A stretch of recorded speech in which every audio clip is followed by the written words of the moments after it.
Bonjour et bienvenue dans cette toute nouvelle vidéo pour les terminales.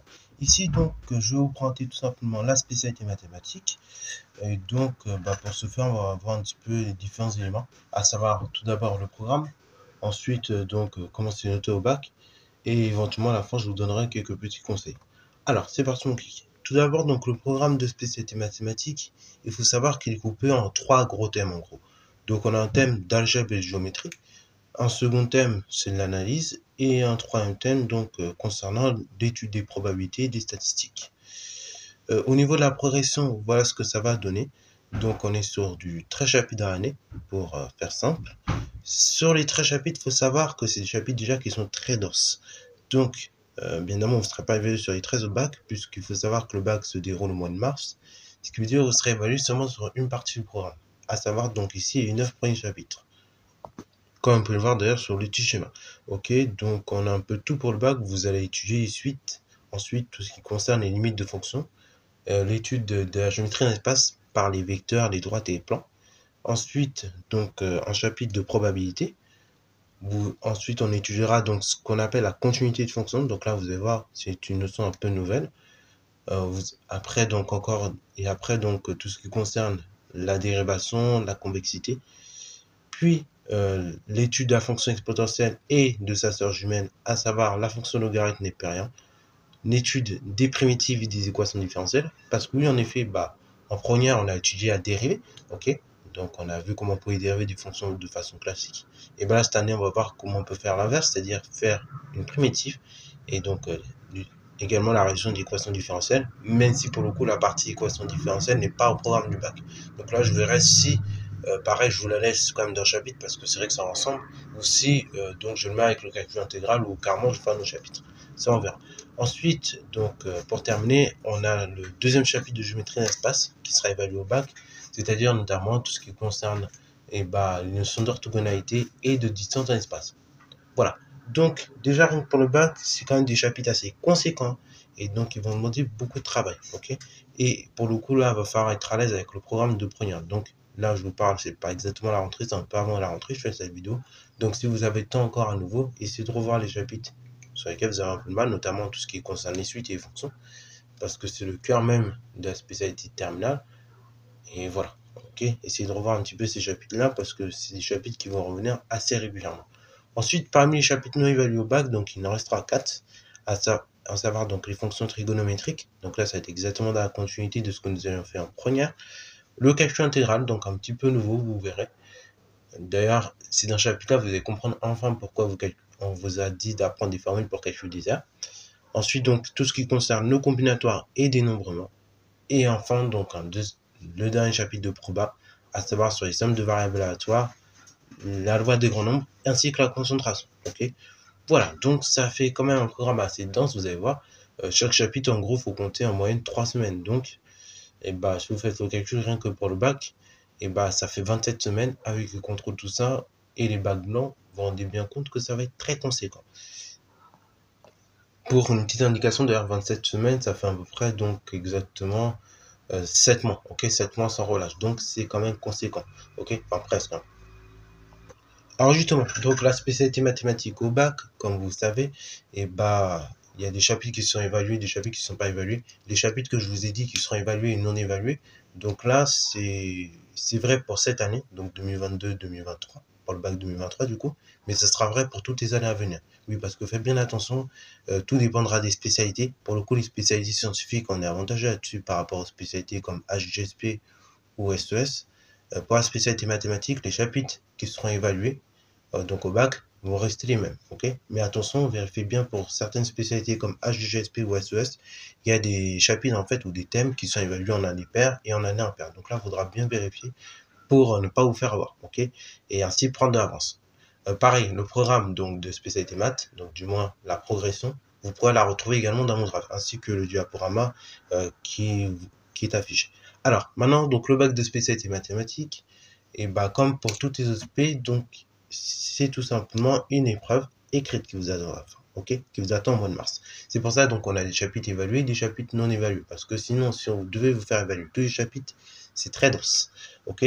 Tout de même nos chapitres, vous allez voir, ça va être très très dense. Déjà cette année on en a fait 10 en spécialité en première, vous avez vu que c'était dense, bah là en terminale, imaginez 9 donc de terminale. Alors pour la spécialité mathématiques, donc c'est une épreuve finale qui va vous attendre, donc coefficient 16, et donc elle va durer 4 heures et ce sera un écrit.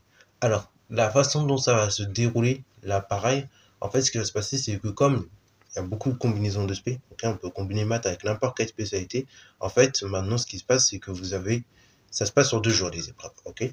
Et en général ça peut être en jeudi et le vendredi. En tout cas ce sera sur 2 jours pour savoir, enfin pour que vous sachiez. Et donc sur le déroulement de ces épreuves de spé, en fait, et ben, soit vous passez le premier jour, soit vous passez le deuxième jour. Mais que vous passez le premier ou le deuxième jour, vous n'aurez pas les mêmes sujets. Pour une simple et bonne raison, c'est que comme je viens de l'expliquer précédemment, il y a beaucoup de combinaisons de spé qui peuvent se faire. Et donc, afin de pouvoir limiter les inégalités entre les élèves, en tout cas c'est le but, et on a proposé tout simplement de faire 2 épreuves, enfin de passer les maths sur 2 jours, ok. Donc il y a une partie des élèves qui passeront les maths le premier jour, et une partie des élèves qui passeront les maths le deuxième jour. Ok, là pareil, on vous dit, non, vous aurez une convocation qui vous sera remise et qui vous expliquera exactement dans le détail quand vous passerez. Dans tous les cas, c'est pas la même épreuve, comme je l'ai dit, hein. Donc le jour 1, il y aura son épreuve, et le jour 2, vous aurez une autre épreuve. Au niveau donc de la structure même de l'épreuve, là, pour cette année, je vais quand même, enfin, je vais me baser sur ceux qui s'étaient déroulés l'année dernière, mais après ça peut encore évoluer. En tout cas, la plupart du temps, donc si on se réfère à ce qui s'est passé l'année dernière, normalement, donc si les aménagements sont maintenus, vous aurez donc 4 exercices de proposer. Sur les 4 exercices, donc, il faudra en faire seulement 3. Et donc, ces 3-là, ils seront notés à chaque fois sur 7 points. Ok. Alors, c'est noté sur 7 points, et du coup, certains vont dire, mais 7 fois 3, ça fait 21. Oui, parce qu'en fait, après, qu'est-ce qui se passe? Et on fait la note sur 21 et on la ramène sur 20. C'est pour ça qu'il sera plus facile et plus aisé d'avoir des 19,5, des 18,10, parce que forcément la note n'est pas sur 20 au départ. C'est après les ramener sur 20. Et donc là-dessus d'ailleurs, au niveau des décimales, normalement les notes du bac en spécialité sont arrondies au dixième, ok. La plupart du temps, c'est ce qui se passe. Parfois dans certaines matières comme français ou philosophie, c'est rare qu'on ait des notes à virgule, donc ça arrondit à l'unité près. Mais pour tout ce qui concerne les spécialités, du coup, ça arrondit au dixième près, ok, ou au moins au dixième supérieur. Voilà, donc ça vous donne à peu près la structure de l'épreuve qui est assez lourde, ok. Donc 4 heures, vous aurez 3 voire 4 exos à faire. Et donc, après, ce sera des exos qui vont tourner essentiellement sur les 9 chapitres que je viens de citer précédemment. Donc, il peut avoir des suites numériques, il peut avoir les études de limites de fonctions, études de fonctions donc avec la dérivée et la convexité, ou même les primitifs, pourquoi pas, ou même encore une fois avec l'utilisation des fonctions de type logarithme népérien, qu'on va découvrir un petit peu cette année. Et puis, tout simplement, l'étude de la géométrie d'un espace ou bien des probabilités. Donc, c'est très large le domaine les domaines sur lesquels vous êtes évalué, d'une part. Au niveau des exercices, donc au niveau de la forme de ces exercices, vous pouvez parfois avoir des QCM. Ok, ça arrive. Voilà, vous pouvez avoir un exercice entier sur un QCM. Mais après, le reste, en général, c'est des exos, il faut bien rédiger.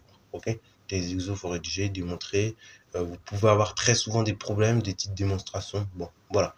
En tout cas, par contre, de ce que j'ai vu au niveau des démonstrations que vous faites en cours, les démonstrations que vous faites en cours du moins les démonstrations de propriété que vous faites en cours, celles-ci ne sont pas à apprendre. Ok, c'est bien de les comprendre toujours, mais c'est pas à apprendre. C'est ça que je veux dire. Donc, il faudra pas la recracher comme on prépa par cœur. Ok, voilà. Ça, c'est donc tout pour l'épreuve de spécialité mathématique. Et donc, pour s'y préparer, il y a différentes solutions qui existent, hein. Donc, tout d'abord, au niveau de la chaîne, il faut savoir qu'il y aura des vidéos qui vont paraître le plus régulièrement possible pour chaque chapitre. Et donc, dans ces vidéos, pareil, il y aura un peu de tout, hein. On va essayer de faire du cours précis, du cours synthétique. Également, il y aura des vidéos pour faire des exos, pour appliquer le cours, s'entraîner, ou même des exos type bac. Et enfin, donc, si on a le temps, on fera également des corrections de différents extraits de sujets officiels qui sont déjà tombés. De plus, également, ce que vous pouvez faire de votre côté en maths, c'est vrai, vous pouvez également tout simplement refaire à côté d'autres exos, encore une fois, d'application ou même d'entraînement, carrément même, quitte à ne pas les réussir, c'est le but, hein. Voilà. Et après, vous allez voir la correction, si vous y a la correction. Ce qui est bien aussi, c'est d'acheter, vous savez, des annales. Je vais vous montrer un petit exemple. Ok, des annales où vous allez retrouver différents types de sujets.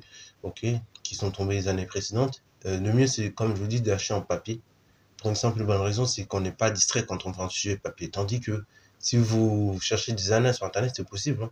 Il suffit de taper. Donc là, pour les maths, vous pouvez très bien aller sur le site APMP. Donc c'est un site dans lequel vous allez retrouver en fait tous les sujets de maths, donc des années précédentes avec leur corrigé. C'est bien fait, hein, c'est très bien détaillé. Mais après, le problème qu'il y a, c'est que si vous faites sur Internet, il faut vraiment être concentré sur ce que vous faites. Tandis que sur des annales, bon, là, il y a que l'anale qui marche bien. Alors, au niveau des annales, d'ailleurs, si je peux vous conseiller une annale, c'est ceux de Hachette, ce que je vous affiche là. C'est vrai que de ce que j'ai vu, c'est plutôt bien fait. Et ça, le corrigé est plutôt bien détaillé, déjà d'une. Et de deux, il y a des petits rappels comme au niveau des formules, des choses comme ça. Et non seulement le manuel, en plus d'être bien fait, il y a beaucoup de sujets. Donc ça vous laisse quand même une large possibilité d'entraînement. Et puis encore une fois, vous pouvez toujours après aller sur Internet. Donc comme je l'ai dit, sur le site de la PMP qui est très bien fait. Et surtout, dernière chose aussi très très importante, s'il vous plaît, quand vous êtes en cours, le but après c'est de comprendre, ok? Il faut chercher à comprendre vos cours, ok? Donc le but c'est d'être, si vous pouvez être curieux, c'est bien de stimuler sa curiosité et surtout chercher toujours à comprendre vos cours. Donc s'il y a un moment où vous n'avez pas compris tout ça, essayez de demander à votre professeur aussi, parce qu'il est là pour ça, et puis au moins ça vous permettra de bien comprendre la leçon. Comme ça, quand vous rentrez chez vous, et bah vous aurez moins travaillé. Tandis que si vous dites ouais j'ai pas compris, je vais revoir ça la semaine prochaine, c'est déjà trop tard. Parce que vous avez quand même 6 heures de spécialité mathématique, du coup, pour ceux qui ont gardé la spécialité. Donc c'est conséquent, 6 heures, ça va aller très vite. Sachant qu'à chaque fois, c'est un bloc de 2 heures, donc il faudra vraiment pas traîner là-dessus. Donc, vraiment, voilà, faut être efficace, bien comprendre ce que vous faites, et tout ira bien au fur et à mesure du temps. Voilà, donc c'est tout pour cette vidéo. J'espère qu'elle t'a plu. Si c'est le cas, n'hésite pas à la liker, commenter et bonne reste à toi en mathématiques et en sciences.